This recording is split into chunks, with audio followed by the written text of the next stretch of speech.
পর্যায়ে বক্তব্য রাখবেন বিএনপি চেয়ারপারসনের উপদেষ্টা মন্ডলীর অন্যতম সদস্য, ঢাকা বিশ্ববিদ্যালয় শিক্ষক সমিতির সাবেক ভারপ্রাপ্ত সভাপতি, বিশিষ্ট বিজ্ঞানী, খ্যাতনামা রসায়নবিদ অধ্যাপক ডক্টর তাজমির ইয়াসির ইসলাম।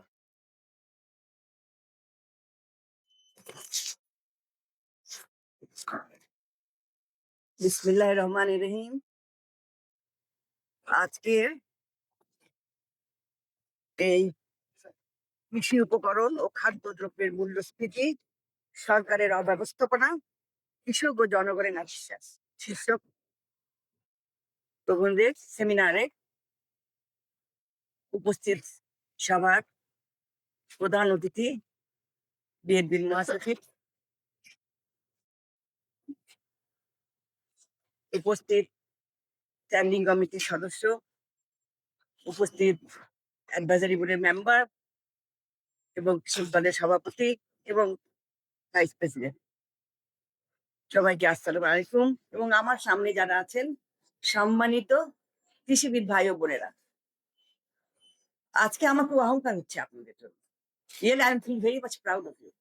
এই কারণে যে আপনারা আজকে যা করলেন এই সেমিনারে, যে প্রেজেন্টেশন আমি দেখলাম বা আমরা দেখলাম, আমার মনে হচ্ছিল আমি সেই পুরোনো দিনের ক্লাসরুমে ফিরে গেছি এবং ঠিক যেভাবে ক্লাসরুমে লেকচার শুনতাম সেভাবেই আজকে পাওয়ার পয়েন্ট প্রেজেন্টেশন গুলো আমি উপভোগ করলাম। Not only that, I have learned many things. I have educated myself. আমি অনেক কিছু শিখলাম, শিখেছি, জানলাম। এবং এই জানাটা শুধু আমাদের মধ্যেই থাক এটা আমি চাই না, এই জানাটা জাতির মধ্যে যাক, জাতি জাগ্রত হোক, জাতি জানুক জাতি কতটা নিরীহ, কতটা নিঃস্ব, কতটা অসহায়। আজকের এই সেমিনারের যে টাইটেল আপনারা দিয়েছেন, কৃষি উপকরণ, খাদ্যদ্রব্যের মূল্যস্ফীতি, সরকারের অব্যবস্থাপনা, তিনটি ভাগে ভাগ করা যায়। প্রথম ভাগটি কৃষি উপকরণ। কৃষি উপকরণ আপনারা চমৎকার ভাবে দেখিয়েছেন, প্রত্যেকটা কৃষি উপকরণের মূল্য বৃদ্ধি পেয়েছে। অ্যাগ্রোকেমিক্যালস থেকে শুরু করে যন্ত্রপাতির যা কিছু দরকার, এভরিথিং। এত দাম দিয়ে যদি কৃষককে তার উপকরণ কিনতে হয়, আর সেই দামের তারপরে যদি কৃষক ফসলের যথাযথ মূল্য না পান, তাহলে সেই কৃষক বাঁচবে কি করে? কিন্তু সেটা কেউ চিন্তা করে না। নোবডি ইজ থিংকিং অ্যাবাউট কৃষক।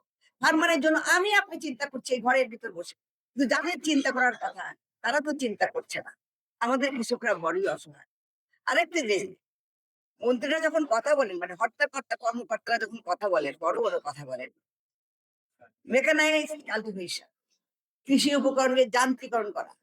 কারণ এইটা বললে সুবিধা কি, অনেক যন্ত্রপাতি কেনার প্রয়োজন হবে এবং পারচেজে তাদের ভয়ানক ইন্টারেস্ট। দেখবেন যন্ত্রপাতি সব কেনা হচ্ছে, বাট নো ইউটিলাইজেশন, কেউ ব্যবহার হচ্ছে না। কেন? বা কারণ দক্ষ জনবল, হিউম্যান রিসোর্স তৈরি করা হয়নি। সবকিছু আনপ্ল্যান, আগে কোন কাজটা করতে হবে, পরে কোনটা করতে হবে, এই চিন্তা চেতনা মাথা, শুধু মুক্তিযোদ্ধার চেতনা করলেই তো হবে না, প্ল্যান প্রোগ্রাম থাকতে হবে। কিভাবে কাজটা সুশৃঙ্খল ভাবে হবে সেই প্ল্যান করে কোনো কাজই করা হয় না। যাক, আজকে এ সম্বন্ধে আপনারা ডিটেলস বলেছেন এবং যথেষ্ট যথেষ্ট ওয়েল এক্সপ্লেনেটরি প্রেজেন্টেশন। সময় কম, আমি অল্প অল্প করে বলে যাব। খাদ্যদ্রব্যের মূল্যস্ফীতি, অবভিয়াসলি কৃষি উপকরণের দাম বেশি হলে খাদ্যদ্রব্যের মূল্যস্ফীতি বাড়বে। এখানে আমাদের একটু কথা আছে। খাদ্যদ্রব্যের মূল্যস্ফীতিতে আমরা কে এফেক্টেড হইনি? কে হয়নি? শুধু সমাজের এক শ্রেণী যাদের অনেক টাকা পয়সা আছে, দুর্নীতি করে টাকার মালিক হয়েছেন, তারা ছাড়া আমরা কৃষকরা ভাইরা আমরা সবাই এফেক্টেড হয়েছি। আমাদেরও এখন হিসাব করতে হয়, বাজার করার সময় বাজেট করতে হয়। এখন মিনিমাম যে নিউট্রিশন আমাদের দরকার, ডিম, এটাও আমরা ঠিক মতো কিনতে পারছি না। আমাদের কৃষক ভাইয়ের কথা তো আমরা বাদিয়ে দিলাম। Then what is the consequence of this? এটার কিন্তু একটা ফার রিচিং কনসিকুয়েন্স আছে। একটা তো হলো ফুড সিকিউরিটি একেবারে অনিশ্চয়তার মধ্যে, সাথে সাথে নিউট্রিশন সিকিউরিটি অনিশ্চয়তা। ভবিষ্যতে যারা আসবে তাদের যদি এখনই প্রপার নিউট্রিশন না হয়, তাহলে আমরা কি জাতি তৈরি করছি? যারা পরবর্তীতে এ দেশকে কিন্তু জিতেই পারবে না যদি তারা ভালো স্বাস্থ্যের অধিকারী না হয়। এই প্রসঙ্গে আমি সেদিন ডেইলি স্টারে একটা এডিটোরিয়ালে পড়লাম, এটা একটু বলতে চাই আপনাদের কাছে। World food programme WF WFP ওনারা একটা সার্ভে করেছে। তার সাথে ৫ জন ইউএন সদস্য ছিল। তারা তাদের রেজাল্টটা বলেছেন যে আমাদের দেশে ৫.২ কোটি মানুষ নানা রকম ভাবে খাদ্যের অনিশ্চয়তার মধ্যে আছে এবং এর মধ্যে ১.৮২ কোটি মানুষ চরমভাবে খাদ্য সংকটে আছে। এবং এই কথাটা যখন ফুড মিনিস্ট্রির সচিবকে জানানো হলো, what he did, right away তিনি প্রত্যাখ্যান করেছেন। উনি ডাব্লিউএফপির এই সার্ভে ডাটাটা উনি প্রত্যাখ্যান করেছেন। উনি উত্তরে কি বললেন? উনি বলছেন যে ১৫ লক্ষ টন চাল এবং ১.৫ লক্ষ টন গম আমাদের মজুদ আছে। এইটুকুই উনার মজুদ আছে, উনি ওটা রিজেক্ট করে দিলেন। কিন্তু মজুদ তো আছে, মাঠ পর্যায়ের খবর কি সেটা তো উনি জানেন না। পরদিন ডেইলি স্টারে আমি দেখলাম, ইট ইজ ইন্টারেস্টিং, পরদিন ডেইলি স্টার আর একটা নিউজ, এক ছাত্রলীগের নেতার বাসায় ৩,০০০ কেজি সরকারি চাল জব্দ হয়েছে। সো ইন্টারেস্টিং হলো এই জায়গায়, এটাই হলো অব্যবস্থাপনার চরম উদাহরণ। এরকম অব্যবস্থাপনা আপনারা অনেক, আজকে তো আমরা অনেক জানলাম। এই অব্যবস্থাটা সমাজের রন্ধ্রে রন্ধ্রে আমাদের শেষ করে দিয়ে, আমাদের শেষ করে দিয়েছে। বড় বড় মেগা প্রজেক্টে তাদের এগ্রিকালচার সেক্টর থেকে শুরু করে সর্বক্ষেত্রে মেগা প্রজেক্টে তাদের বড় উৎসাহ। এগুলো হলো লোক দেখানো, দেশের উন্নয়ন, এগুলো হলো বাইরের জগৎকে দেখানো, সফিস্টিকেটেড প্রজেক্ট করে। কিন্তু দেশের জন্য, দেশের জনগণ তাতে উপকৃত হচ্ছে কি না হচ্ছে সেটা চিন্তা ভাবনার সময় কোথায়? সে সময় তো কারো নেই। কারণ সবাই দুর্নীতির পিছনে ঘুরছে, দুর্নীতির পিছনে ঘুরছে।